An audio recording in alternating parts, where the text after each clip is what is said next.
Good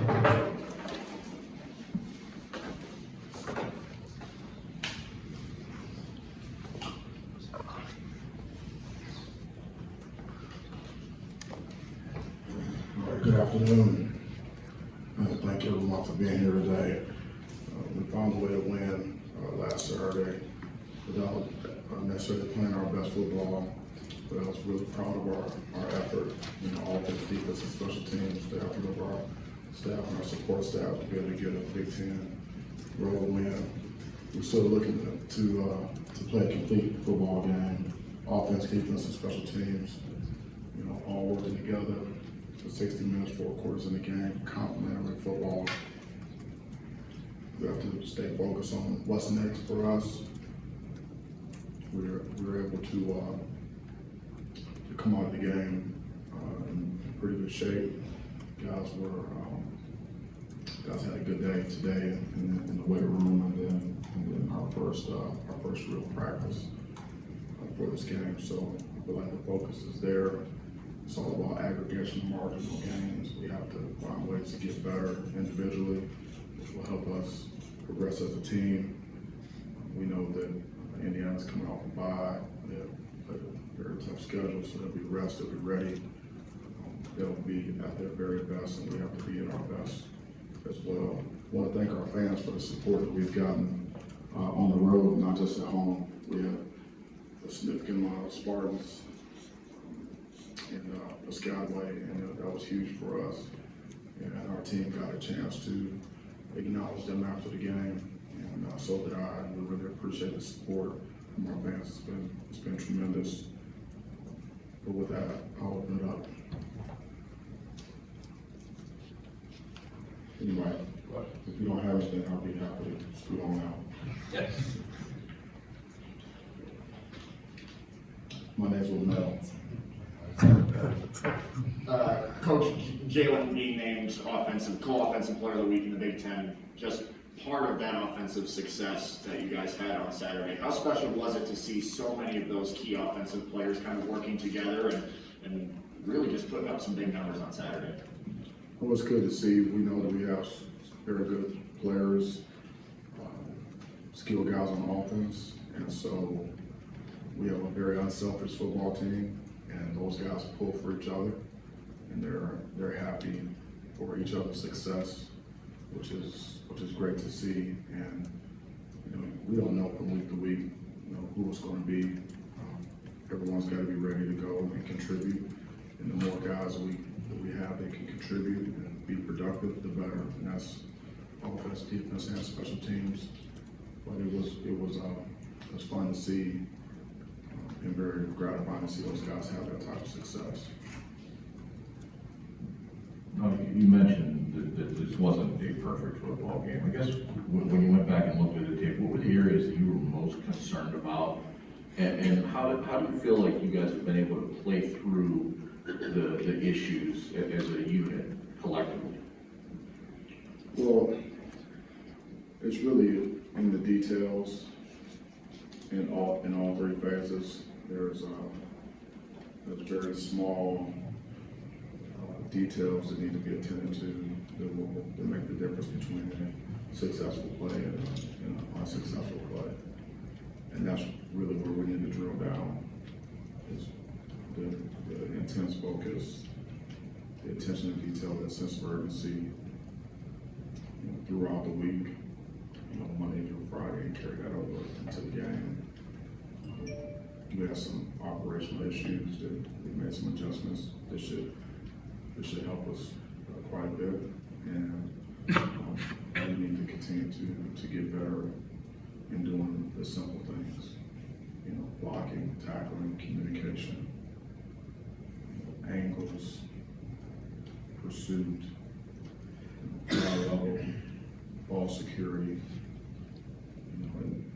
It's really those things that make the difference. It's not a lot, but when you're competing at a high level, the margins are very slim, and it doesn't take much for you to lose it down because of a technique or maybe a mental error.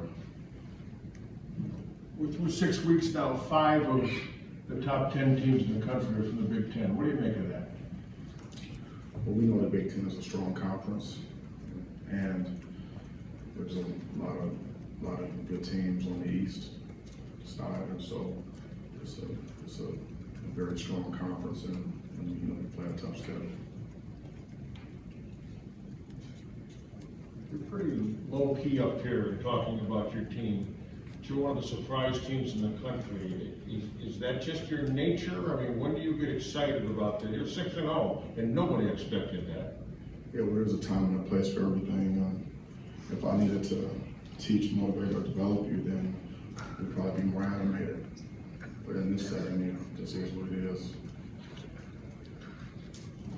Mel, wondering, Indiana's had sort of a snake-bitten year after having a charmed season last year and maybe without Michael Penix Jr. again. How does not having him and with some of the injuries they've gone through in the year change who they are?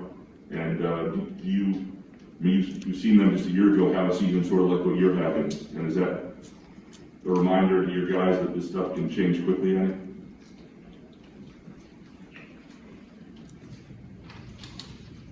Well, for our players, it's a reminder.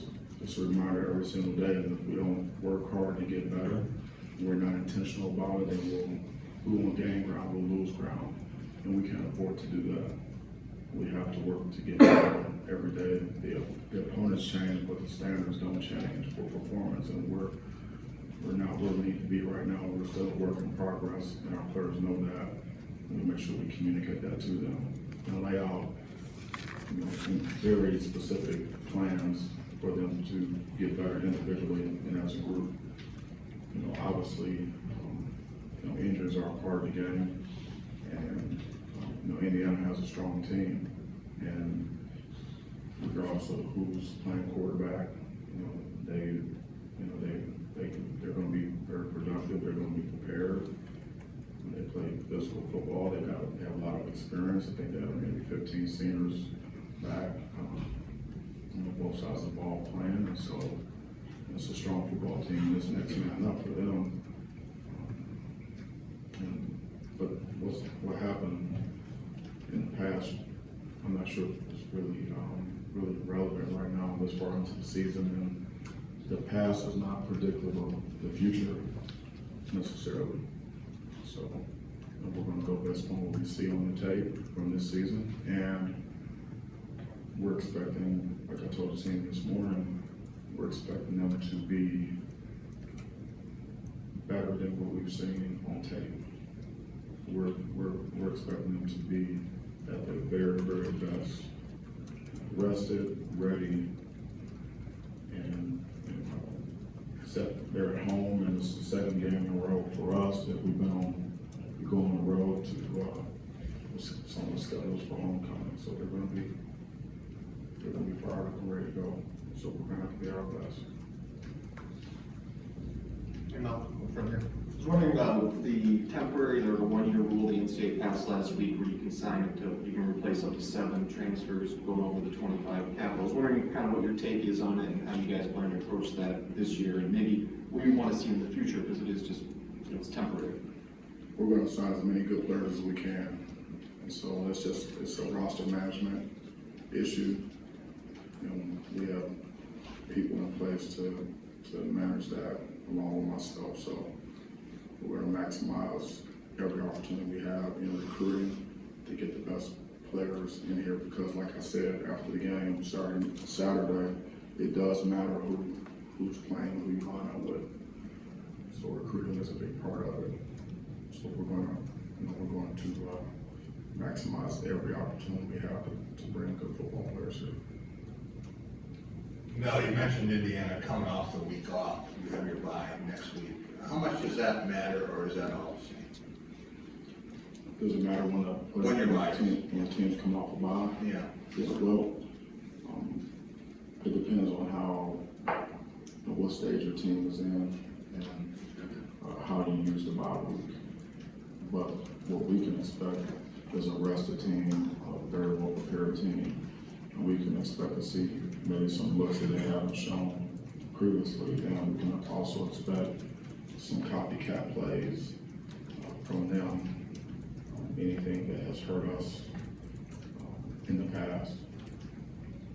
If it's within, their scheme to do it, I would anticipate them implementing those things and seeing if we corrected those issues. And when a team is going well, would you rather keep it going, keep that rhythm, or take a break and get healthy? It doesn't matter to me.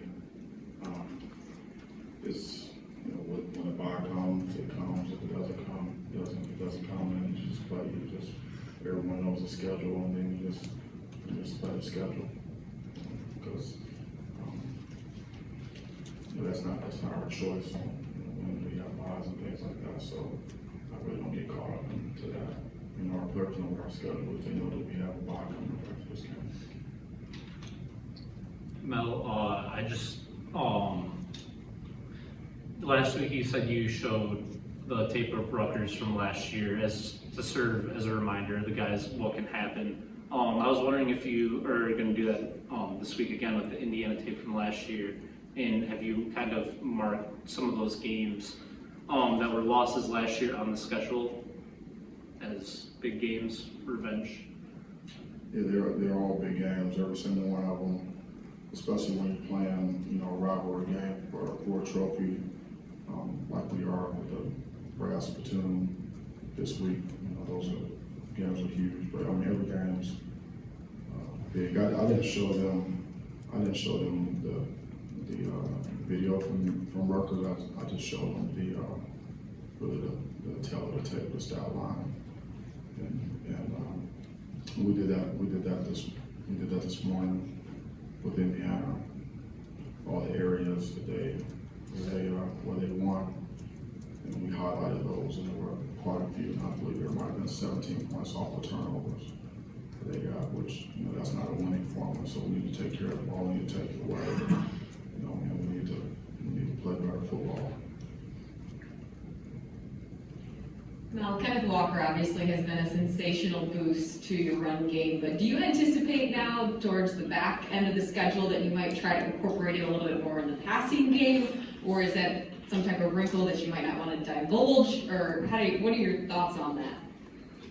You want to see K9 catch some balls. he has very good ball skills, actually. But we'll have a game plan. We feel like we can put him in best position, to touch the ball, because obviously he's dynamic with the ball in his hands. But certainly running the ball and receiving, he's very effective. So we'll just have to see how the game plan unfolds throughout the week. No, sure. I know you've really relished the home crowd atmosphere here for a couple of weeks, but getting out on the road, especially for a couple of weeks in a row, do you see that kind of tightness and closeness with the team kind of grow even more in those sort of settings when it's you against the home crowd? Are you sensing that with this team? Is it almost kind of nice to have a couple of weeks like this where you have that opportunity? Yeah, I would. Going on the road is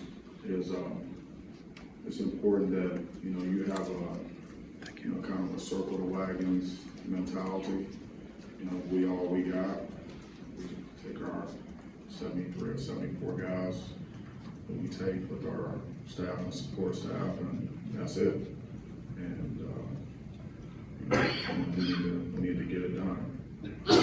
So oftentimes that does bring a team together and maybe tighten it up a little bit. Just knowing that we're on the road and we're going to have to generate our own energy and enthusiasm or intensity. We're not going to have a home crowd and the woodshed and the deep end going for us. However, we had quite a few Spartans in New Jersey Saturday, which was we could feel that, and I would anticipate it's going to be like that for all of our road games because our fans travel well and they love the team, they support the team. But there's certainly a different dynamic when you're on the road, and so we deal with that accordingly. No, kind of going back to what Matt transfer portal. I know a lot of what Pat Fitzgerald said earlier this year before the season started, that people will be watching kind of to see how it works here with all the transfers you brought in. Just wondering, have you had people calling you, your peers or other programs saying, how did you get this to work now that you're at the midpoint of the season yet? Or is it just, do you feel like a lot of people have kind of been watching your program to see how this develops with the amount of transfers you brought? Yeah, I haven't had any of my peers really reach out to me and say, hey, Mel, how did you guys do it? Obviously, it's a wait and see for everyone, because you don't know how things are going to unfold. You don't know what the season is going to be until you play the games. But everyone has their own formula, their own plan, their process for their program, their culture, and it's year to year in terms of who you need, by position. Who are you losing? Where do you need to get stronger? Where do you need more depth? How soon do you need it?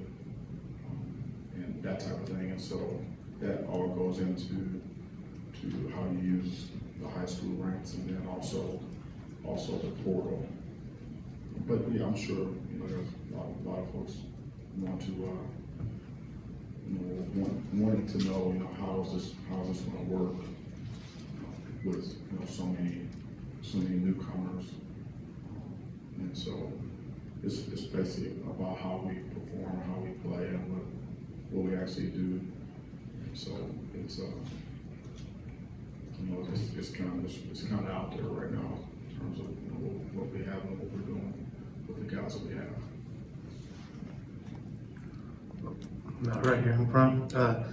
Darius Snow, I'm curious what you've seen from him sort of in his progression. I mean, he doesn't start the year as a starter, now he is, and seems to be playing pretty well. And it wasn't really, at least in my opinion, I don't think it was a situation where the guy in front of him was maybe playing bad, but he's just kind of raised his level. Darius, what have you seen from him, and what does he bring to that position specifically? Yeah, well, he's worked really hard to get into the position that he's in now. He plays special teams, and he has a significant role on defense, and that just goes to show you that how you do in practice, and it matters. It affects playing time.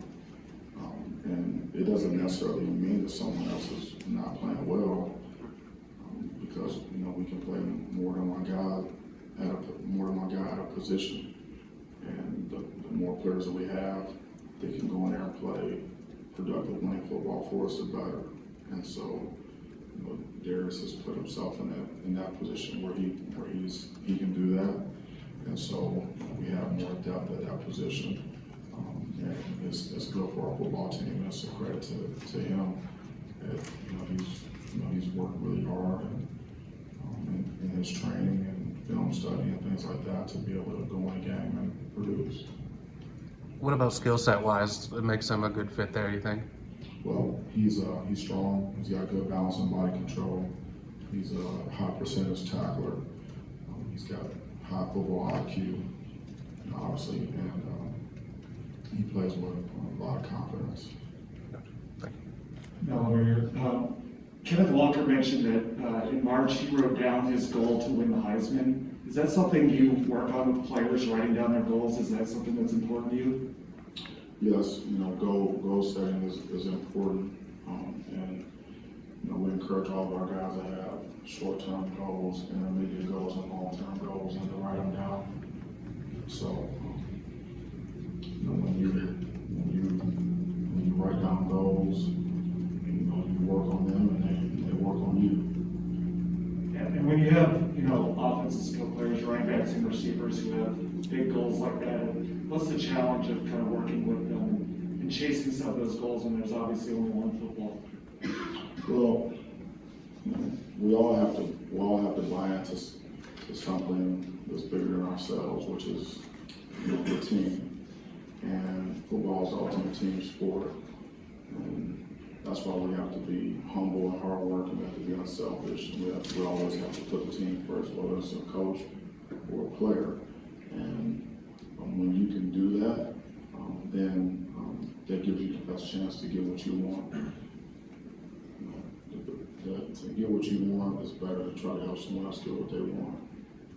And so that's the type of mentality that we have on our team, and we don't worry too much about the individual, stats or accolades. We're gonna take what's out there, and when we have opportunities to make plays, we need to make them.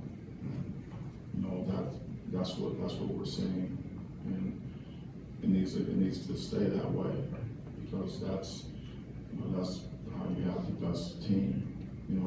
It's the best teams that have success.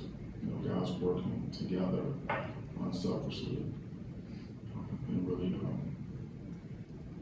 really not worrying so much about the individual stats and things like that. We just add that stuff up at the end. Hey Mel, you talked about the 24-hour rule and nobody being satisfied, feeling like you guys have arrived anywhere yet. But as each week goes on and the wins add up, you're at 6-0. Does that need to, like you said, tighten screws after Saturday's game? Does that get ramped up each week, especially when you're looking at a bye and then a rivalry game to follow that a few people are looking forward to? Yeah, every single day we're straining to get better. We have so many areas where we need improvement, in all three phases, individually and then collectively. So it never stops. I mean, you're never there, you never arrive.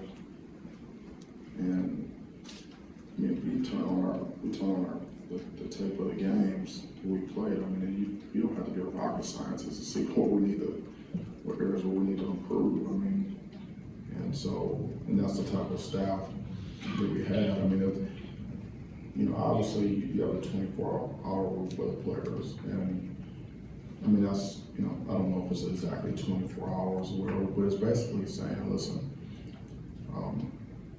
we win or lose, at some point, quickly, you gotta turn the page and get on to the next opponent. It's just like a play in a game. They snap the ball and you play the play, and then whether it's good or bad, you take the information you got from that play, you get to neutral, and then you move on to the next play as quickly as you can. You have to do the same thing with opponents. And the standards don't change for us. Even though the opponent's doing it, doesn't matter if we're going into a bye, it doesn't matter what our record is or anything like that. And I believe in communicating and over communicating with the players. And so today we talked about, we threw up the graphics. Hey, this is where we're ranked in the country. Okay, what does that mean? It just means this is where we are in this point in time. It doesn't mean anything else. Put up the Heisman talk from about K9. Some of the tweets and stuff we put on our graphics. So hey, this is happening. And then we put up the calendar. Say, hey, we've got a game. Teams come off of a bye. It's their homecoming. We're playing for the trophy, and we have a bye after this. So everyone knows what's going on. There's no elephants in the room. We're not trying to act like things aren't happening.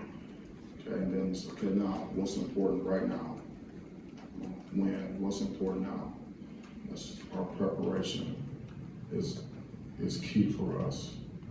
We're really focused on our preparation Monday through Friday. You want to get it right so many times in practice that you can't get it wrong in the game. Is the goal. You want the practice to be hard in the games. Our scout teams, our look teams or scout teams in practice have picked up in the past couple of weeks. And some of those guys have earned playing time because of that. Like Brandon Wright, you saw him get in the game and get a couple of rushes because we were rushing well in practice against our ones. So the preparation and, everything we do on the field and off the field is really where our focus is. We have to, feed our focus and starve our distractions, man. Keep the noise out. There's no reason to not be focused on the task at hand. I don't see how that helps us. We know what works, and we know what doesn't work. So we need to, success leaves clues. When you have success, when you have successful teams, whatever, it's because of focus, preparation, attention to detail, sense of urgency, all those things. That's what works. Things outside of that, they don't work. And so we just need to stay focused, and keep the main things the main things. Mel Tucker, BrodySmartMag.com. You mentioned on Saturday about personal bests in the weight room that you've had the previous Thursday in a couple of weeks. How uncommon is that, the teams you've been around at this point in the season? And is that difficult when you get into later in the season? Is that difficult to expect, even though you are getting it? No, we had them again today in our weight room. A lot of PRs and things like that. So it's part of our program. It's part of our process. You want to maintain the strength or increase your strength as you go, if you can, based on injuries and things like that. But if we have guys who need to lose weight, we have guys who need to gain weight, we have guys who need to maintain. Same thing with hydration, and we manage the lows of our players. So we have GPS units on almost all of our guys, and we manage their loads, every single day, and we give them prescribed, repetitions, and that tells us what they do in the weight room, what they do in the training room. So, the goal is to have guys fresh going into the game, have guys be strong throughout the game, come out of the game, healthy, then get to our rest recovery, and then be able to come back and go again and get stronger and become more efficient and get better at what we do. And that includes the weight room, because you have to get better as the season goes on. And then you would like to think that, as you get to in October and get into November, that you're playing your best football. If you don't get better, then you're losing ground, because you assume that the teams that you're playing, you assume they are getting better, and that's what it's all about. You can't stay the same. That's not going to get it done. That's for certain. You mentioned several times how much you like this group dating back to August. How much fun are you having with this team? I'm having a blast. It's really, as coaches, we like to coach. We like to be with the players. Like to see guys get better. Work with them individually. Work with your position group. See guys have success. Take on the challenge of helping players get better, challenging players. Your resume is on the tape, player or coach. So it's always the challenge is what can we put on tape? What's the product? And how quickly can we improve it and get it to be where we want it to be, what we want it to be. We'll talk to the staff this morning about how do you get players to do what you want them to do? Because we all know how we want it, and whether it's a technique or fundamental or whatever it is, we know this is what we want it to look like. This is how we want this play executed. So how do you get players to actually do that on a consistent basis with as many moving parts as we have. We got a lot of guys out there, and not just the starters, but the guys behind them as well, because you only want to play away from being in the game. You know, how do you get guys to do what you want them to do? And that's coaching. You know, and that's fun to me, because that's really what we're here to do. You know, I'm not teaching any class or anything like that. I'm not doing like in school detention period 1 or anything like that. You know, we're just coaching ball and recruiting. We're trying to maximize, our team and help our guys reach their full potential. That's the beauty of it, and that's what makes it fun. And when you have guys a lot of players that buy into what you're selling and believe in the process, and everyone's working together, common goals, common purpose. Everybody's eyes are wide open. No one's delusional. No sense of entitlement.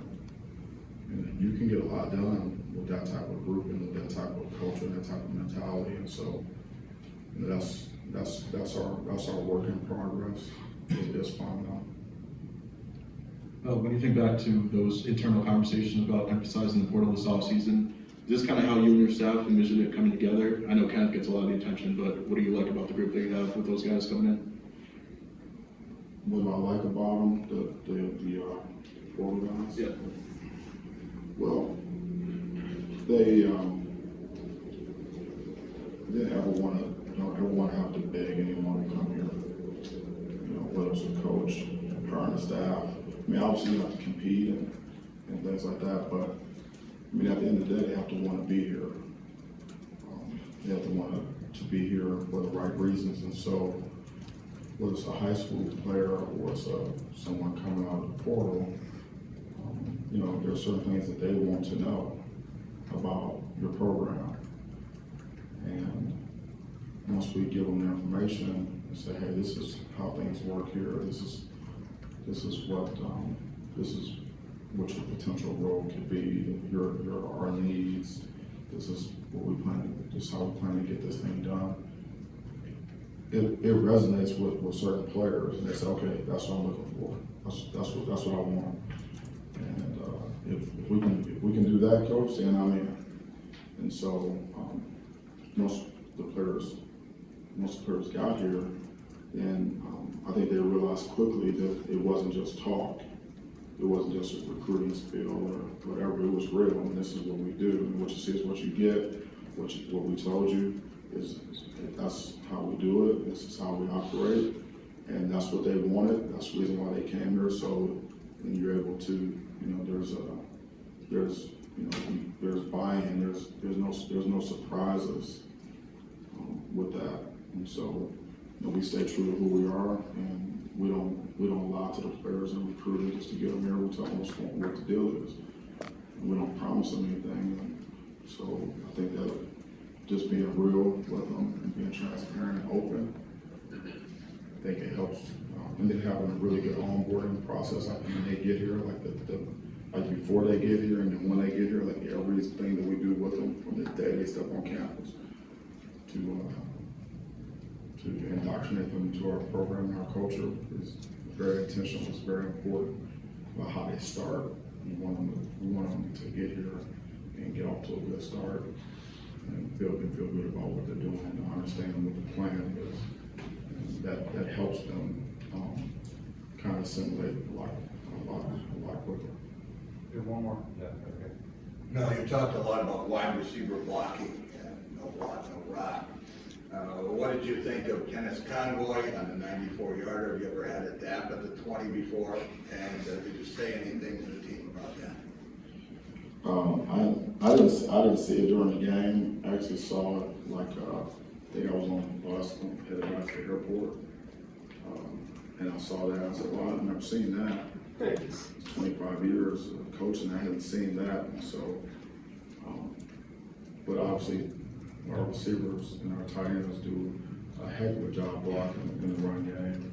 And that's how you get the explosives When guys are blocking downfield, sustaining blocks, obviously our offensive line has to, open the hole, which they did. But I told them this morning, we actually watched that play. I'm not sure if Auburn watched it, but it was part of some of the plays we were showing. And we were talking about complimentary football, and that play came up. And I said, if they ask me about it, I'm going to tell them that it's organic because we don't practice it. So that was kind of like a spontaneous, organic type of episode or moment. That, it was nice. I don't know how to. I mean, what you think about that? I was wondering now, with all of the sportsmanship things, if some official might throw a flag on it. Yeah, I'm going to be talking to the officials. I plan to ask them about that because,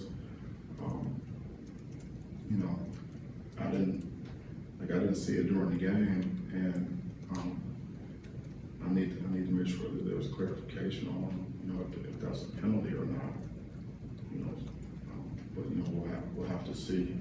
But the actual play itself and the production of play was what we're looking for. We'll see. And we've had celebration penalties, 3 of them already this season, where we've talked about it. We actually practiced a couple of, not this Friday, but the Friday before last. We actually practiced a long run in scoring. We jogged it, and the officials, running down the sideline, the chains moving, the ball boy going, and guys celebrating and not going past the 20, not getting on the field, guys celebrating together, getting them off the field, getting the extra point team. We practice that because, we want guys to be excited, obviously, but we can't lose our minds and get a penalty. That's just not discipline. So obviously we have to look into that and we'll coach it up. All right, thank you. Appreciate it.